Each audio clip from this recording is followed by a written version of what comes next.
originals and only on Fox and Friends on the weekend. That is our nation's anthem. And we thank you, as always, for sending in those photos. Friends at foxnews.com. And we welcome you in at the 6 o'clock hour here on the East Coast. Will Kane, Rachel Campos Duffy. Good morning, guys. Good morning. Did you notice that family photo in our patriotic Star Spangled Banner series there? That they're up in some mountain, like they just got to this peak that they want to go to, or some spot, and they thought to bring an American flag with them take the photo. I mean, that's a family. Yeah, that's inspirational. Good job, guys.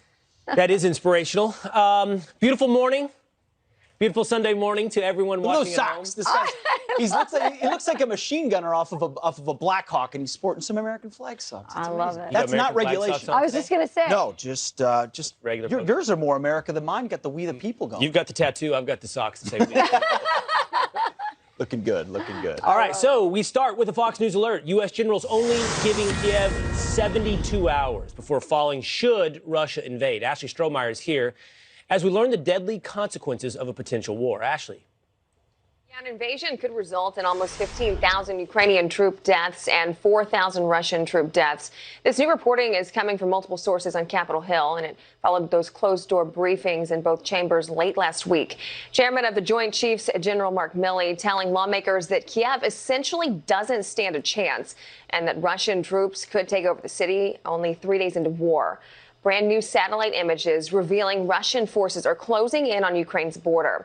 The Associated Press reporting 70% of Russia's military is moving into place, giving Putin the option of launching a full-scale invasion. The Kremlin now demanding NATO withdraw from Eastern Europe. Tensions are building on both sides as Russian President Vladimir Putin attends the opening ceremony of the Winter Olympics in Beijing with China's President Xi Jinping, and the leaders bonding over their rivalry with the West and potentially engaging in a new world order where Russian and Chinese core interests grow.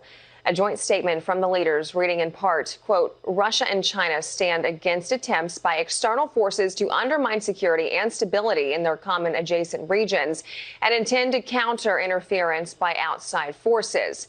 President Biden claims he will not send U.S. troops to Ukraine to fight a war. He is, however, ordering additional forces to Poland and Romania. The president is once again spending the weekend at his home in Wilmington. He is due back at the White House this afternoon. Back to you guys. Thank you, Ashley. Thank you, Ashley. Appreciate it. Well, you see, so Chairman Milley has the audacity to predict how long it will take for a capital to fall. His prediction in Afghanistan was, of course, it would be a year and a half, and it took 10 minutes. So we'll see how accurate that actually is. How do they make these assessments of there's going to be 4,000 people killed or whatever? I mean, well, you can do those. How do they do that? You can do war game exercises. The Pentagon is actually quite good at it, of red teaming and looking at the options, the capabilities of opposing forces, being on the offense, being on the defense, those types of things. Okay. So I'm sure those estimates are based on experience they've had in looking at these types of exercises and these types of wars. But that number changes based on how much we're willing to support them or others are willing to support them. And that's an Eastern Europe problem. That's a NATO problem. And NATO has its own relevancy problems and has for quite some time. When you talk about that new world order, that's the dangerous part of this. Right. China and Russia are teaming up to try to supplant and replace the United States. And the world order has a connection to it and a feeling. But ultimately, after World War II, we set up a rules-based international order that was meant to serve our interests. Now, in many ways, it doesn't anymore because the UN is a joke. The WTO is joined, and the World Health Organization is joined and controlled by China. So they want to supplant our currency. They want to supplant our influence. They want to supplant our military.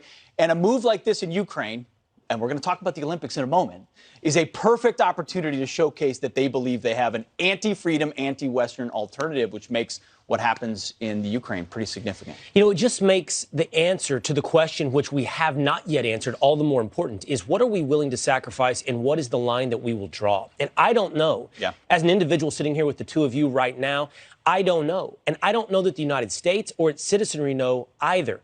Where do we make a stand? What is important enough? What serves our national interest? All I know is this is, and we said this before in past weeks, the drumbeat of war is almost audible for everyone. You can hear troops massing in Eastern Europe on both sides of this line that's being drawn. Then you wrap in China, which we all know, China's adversarial nature with the United States of America, or at least I thought we all knew, by the way. Rachel, you and I had a conversation yesterday, and I even had social engagements yesterday where we talked about this Olympic skier, an American who's chosen to participate with China. And I just had a social conversation yesterday with someone who's like, why? That sounds cool. It's not cool because China's not cool. So crazy. And cool isn't the analysis. That's exactly right. Cool is not the level at which we should think about this. What I'm getting at is we are moving to action so quickly without the predicate of answering the question as to why there should be action. And also not holding Europe accountable, and especially Germany. And we talked a little bit about this yesterday, but Germany's decision to have the energy policy that they have is making it impossible for, I think, NATO to be united in this. And so why are we doing this? Why are we, in a way, subsidizing their, green dreams in Germany, and the fact that they need to get natural gas? I mean, 40% of Europe's gas is coming from Russia. And we could do something to stop that. And we could also provide our own. We have enough natural gas. There were projects being built in Louisiana and so forth to start to get our gas over to Europe and try and counter that. Of course, that's all gone. Yeah. Who wants to invest long-term in energy in America when it's so volatile and we have these green monsters, I call them, who are ruining our energy policy. So this is very complicated, but in the end, Europe should care more than us. Absolutely, they should. Will, to your point about someone's reflex being like, well, that's kind of cool, that's someone who isn't living in history, that thinks we're going to hit pause right now, that America's inevitably going to stay where it is, the ways of the world will stay where they are. Europe hit pause 30 years ago. Europe's is a museum. They decided to gut their militaries to pay for their welfare states. They dropped their borders, didn't demand any sovereignty, and now they're defenseless. And we look around and say, why don't they do something about it? They couldn't do something about it if they wanted to. Not just because of their militaries, but because of the ethos of their countries and their leaders that don't even believe in themselves. What's to defend? We've already been invaded. Right. And so that sense isn't there, which is what's really scary. And if you're an autocrat like Putin or like Xi Jinping, now's the moment. Absolutely. The moment. It absolutely is. Well, speaking of that, I liken this to the Olympics and what we're seeing right now. Well, you can test me on these analogies. It's like a party you're going to go to that you know is a bad idea before you go. Okay. You know what I mean? Maybe you're in high school, maybe you're in college. Like, Great this thing's going to go sideways, right? But you go anyway. And then when you get there, the party is worse than you thought it was going to be. And you're standing at the party going, why in the heck am I here? Yeah. And that's kind of the feeling I think a lot of Americans have looking at the Olympics right now. Like, we were talking about diplomatic boycotts. We were talking about overall boycotts. But it was like, OK, it's the Olympics. Now we're there. And it's like, what are we doing here? What are we doing propping up this regime and giving them legitimacy? Well, and by the way, the ratings are as low as they've ever been, astronomically low. I haven't watched a minute. I don't plan to watch a minute. I won't. And this is, but one wrinkle of it is how corporate media, how others are treating the Olympics. Well, NBC is being blasted this morning because they have blocked an ad that was set to be run by Representative Michael Waltz and Enos Cantor Freedom that takes on the idea of these genocide games. It's a great ad. It's a great ad. Here's the ad that they wanted to run that NBC's not running. Watch. The world's greatest athletic showcase. But just outside the show, rape, genocide, slave labor. American companies are drunk on Chinese dollars, entangled with communist dictators committing atrocities and propping up these genocide games staged by the Chinese Communist Party. And what can we do? Stand for freedom. Defund the dictators. When you see made in China, put it down. So that ad has been rejected by NBC. Now, why? Well, according to Congressman Michael Waltz, he said this to the New York Post. This is the equivalent of holding the Olympics in Germany in the 1940s or Rwanda during their atrocities. It is beyond the pale that the IOC didn't move the games. I think the companies supporting it should be absolutely ashamed. Many of them preach social justice and contribute millions of dollars to social justice causes, and yet are turning a blind eye to the genocide going on. We brought up quickly, Rachel, NBC, and their response. They said the following: the ad was not rejected. Per NBC Universal's long-standing advertising guidelines, changes to the ad were requested so it could air. And you had some idea as to what changes they required. Yeah, I think what they were, and it took me a while to figure out what is it that they wanted to change. And I guess they wanted to change that there's some corporate logos up. Yeah. These are the corporations. I mean, it's the whole point of the ad. So It's ridiculous.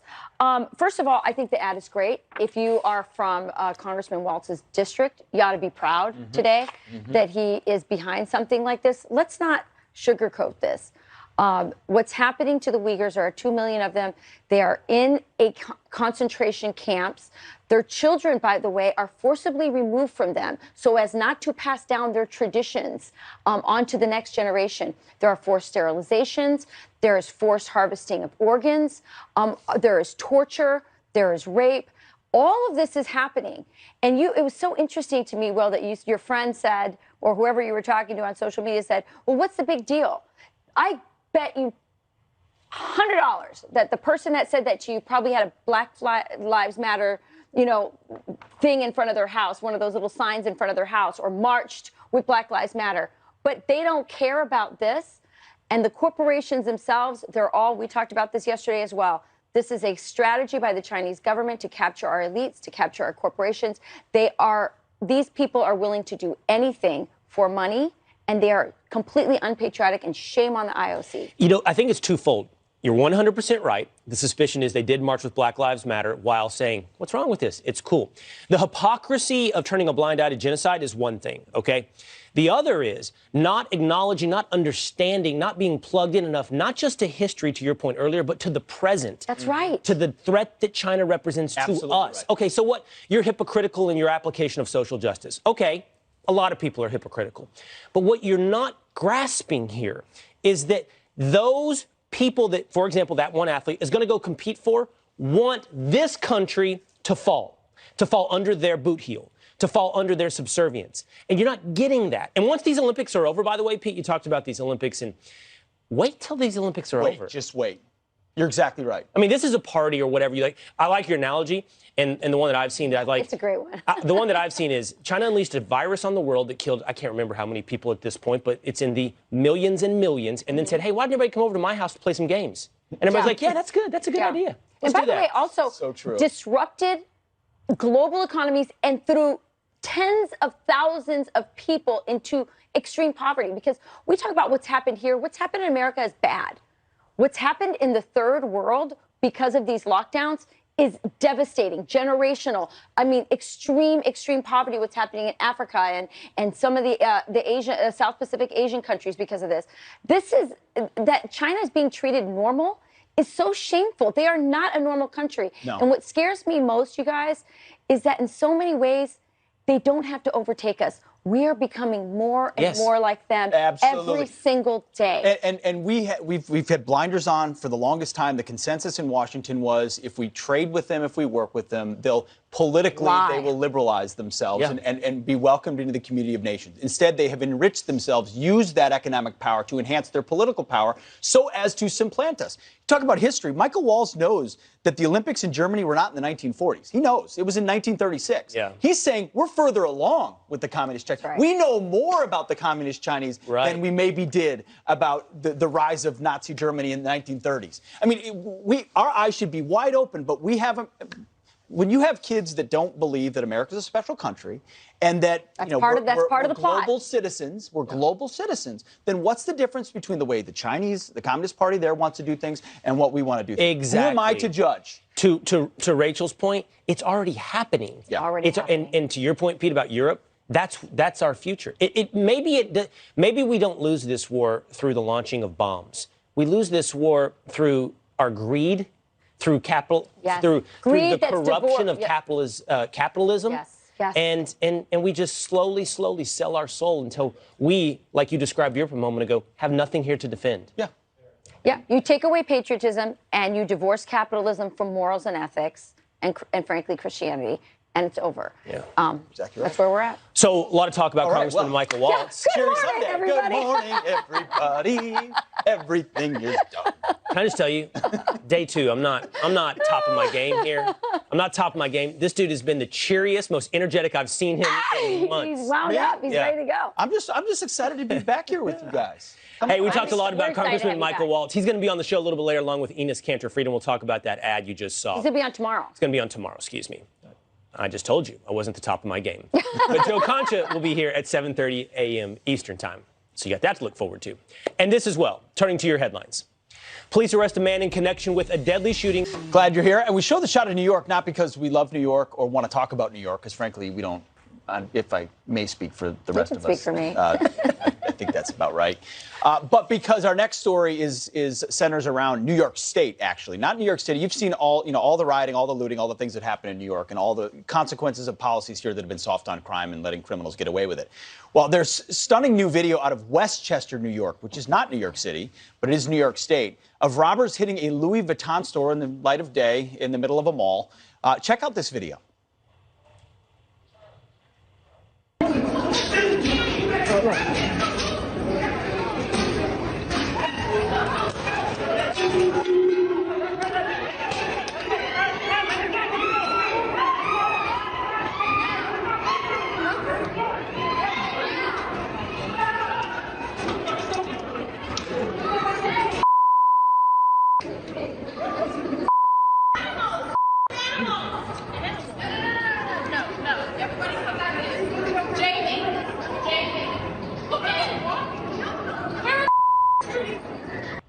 The answer to that final question was right in front of you, wasn't it? Was that not a security guard or a police officer who walked right up on the scene, shuffled his feet, and backed away? Yes. It was a mall cop.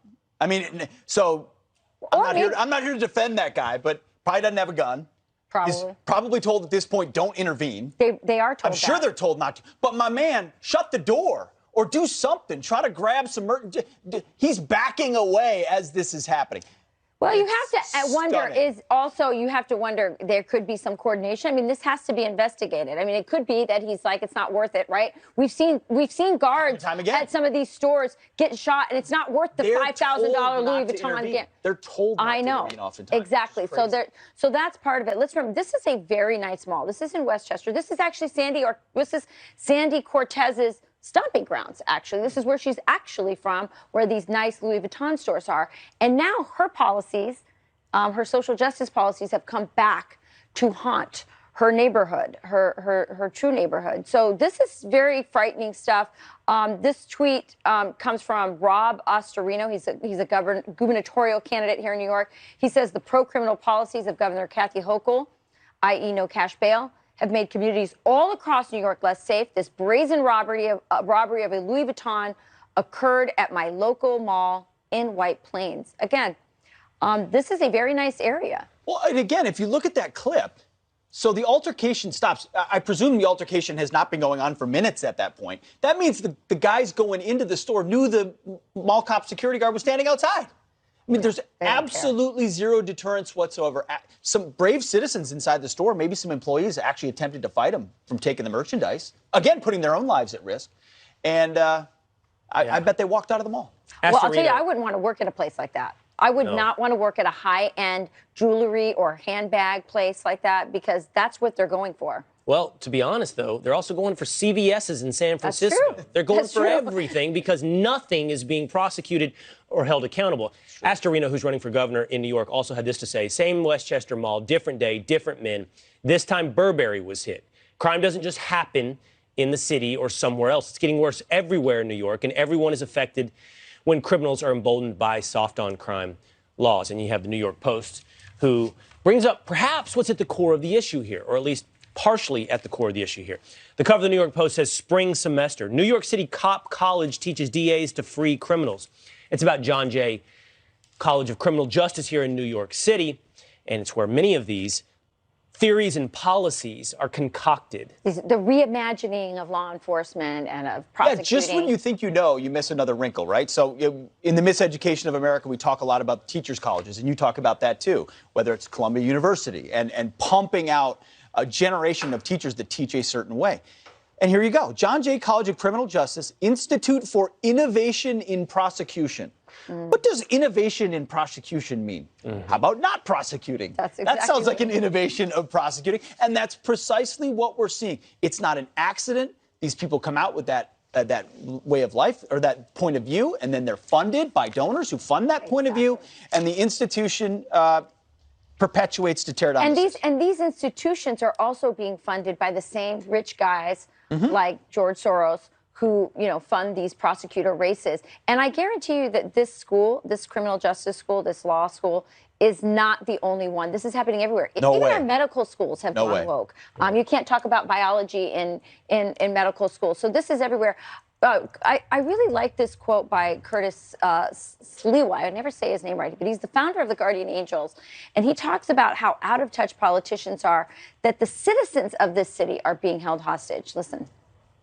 These progressive liberals, they're upset that prisoners are put in solitary confinement. Yet in these neighborhoods, elderly people are forced to live in solitary confinement. They cannot go outside. They have no freedom whatsoever. Their liberty has been taken. Look, we live in America, the land of the free, the home of the brave. It's time for some of us to start acting brave and take our cities back. And these elected officials, you notice, it's do as I say, not as I do. They have armed security provided by their police departments, SUVs paid by sucker taxpayers, with police officers driving them from place to place. Strip them of their security details. Let them feel what average people have to feel like. They're not going to want to hug those thugs and turn them loose, I guarantee you that. You know, he's so right. But, you know, it's so sad. You know, the elderly have been so hurt by COVID and having to be isolated. And now they're isolated because of this crime wave as well. And he's right. Why do these prosecutors, these politicians, the governor of this state, why do they care more about the incarceration of people who are hurting, killing, robbing, raping, pushing people into subways? They care more about those people and their isolation in jail and getting them out than they care about the old people who pay the taxes, who are stuck in their apartments and their homes because they're afraid to even go buy milk downstairs. Mm-hmm. It's a good question. We should ask the John Jay College of Criminal Justice that question. Or George Soros. For sure. All right, we're 1 minute over, so I better go to the headlines. All right, still ahead, mask madness down. It's so great to have you here. This is so outrageous. I happen to be Catholic. I can't imagine this happening during something as sacred as the Mass, the liturgy. What was the reaction? Has there been any reaction, large scale, in Australia over this intrusion? Look, I think in Australia, they've sort of become used to this overreach. But to put into perspective for Americans, your audience need to understand that in Western Australia, where this happened, there was a total of 18 new cases that day in a state that's almost 93% double vaccinated. So to put that into perspective for you, on that same day, I believe the United States recorded 310,000 cases. And I don't think in any state, even in your most extreme leftist state, police barged into any place of worship to check if they're wearing masks or their vaccination status. No, so it is pretty outrageous, but unfortunately, Australia has become, the government has really created this climate of fear that the police say it was actually somebody from the public that tipped them off. So they've created these hotlines to get what we call here dobbing, to encourage Australians to what you guys would call snitch, to call on their fellow Australians, which is the most un-Australian act, to say, oh, I think he's breaking COVID restriction. And the government has pumped in millions of dollars in ad campaigns on social media or on TV to encourage Australians to tell on their neighbour that who, in this case, weren't wearing a mask. There were reportedly 5 people in the church not wearing a mask with, they say, exemptions, or they had them around their neck or something like that. It's disgusting and it's sad. It's a Chinese surveillance snitch culture is what has been imported into Australia. It's very scary. Any word from the Pope? I mean, this is clearly an intrusion on religious liberty. Look, no, we haven't heard anything from anyone. In fact, the church even here remains very silent on the issue. The targeting of churches and synagogues, for that matter, we've seen that throughout the pandemic, specifically churches and synagogues. We had a pastor here only a couple of miles from where I sit now. He spent time in jail for daring to run his church services throughout 2020. And on Rosh Hashanah, Yom Kippur, they surrounded synagogues and locked out ultra-Orthodox Jews, targeting a community on horseback. And they had fully armed police patrolling the streets to make sure those Jews don't dare go pray on their most important day. So it's something that we've seen in Australia before, but Western Australia, the Premier there is our most extreme left-wing Premier. He's locked in the state. The borders are very tight. It's like a country within a country. Our Prime Minister, which proclaims to be a Christian, hasn't said a word. In fact, he's only 2 days ago come out to support some of the harshest restrictions, like the closed borders. And to understand, he would be like Mark McGowan, who is the Premier of Western Australia. He would be like, for your audience to understand, imagine if the Speaker of the House, Nancy Pelosi, and the California Governor, Gavin Newsom, if they had a child together, that would be Mark McGowan. And I apologize to your viewers that are eating breakfast now. It is an awful thought, but that is what Western Australia is living under now. And what I would say to Americans is, when they keep telling you, just get fully vaccinated and life can go back to normal, look at Australia, because they promised us that. And 93% fully vaccinated, you're not going to get much further than that. And they're barging into churches to check who's not wearing a mask. They're not even waiting till the end of a service. They're coming in middle. It's disgusting. So they're all liars. Avi, it's a grim warning, and something that we should definitely pay attention to what's happening in Australia, because you're right. They're not going to give up. Their promises are broken every single time. Avi, you've been fantastic. Thank you for joining us this morning. Thank you for having me. All right. Coming up.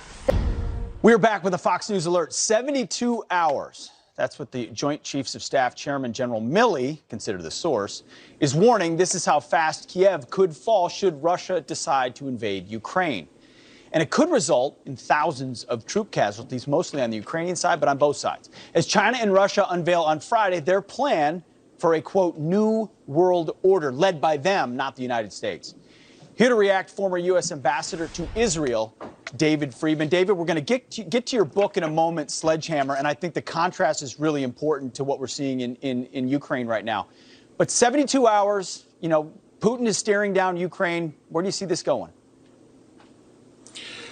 Well, a couple of weeks ago, one of your colleagues asked President Biden, shouldn't we be doing something now? Mr. President, you admit that Russia's about to invade Ukraine. They've amassed massive troops, and Biden dismissed the question as stupid. That was exactly the right question, because at this juncture, Russia is already committing acts of aggression and provocation, and we ought to act now in order to end this before lives are lost. And to me, the obvious move is to go back to what President Trump did and sanction Nord Stream 2. Shut down that pipeline, end Russia's source of revenue, end Germany's reliance on Russian energy, Germany, the wealthiest European member of NATO. And we have to act decisively, because this is heading to a very dark place. And on China, it just harkens back to 1939 with the Molotov-Ribbentrop Pact, when Russia made a deal with Germany to divide up Poland. Now Russia's making a deal with China to divide up Ukraine and who knows what other countries. This is what happens when America is weak.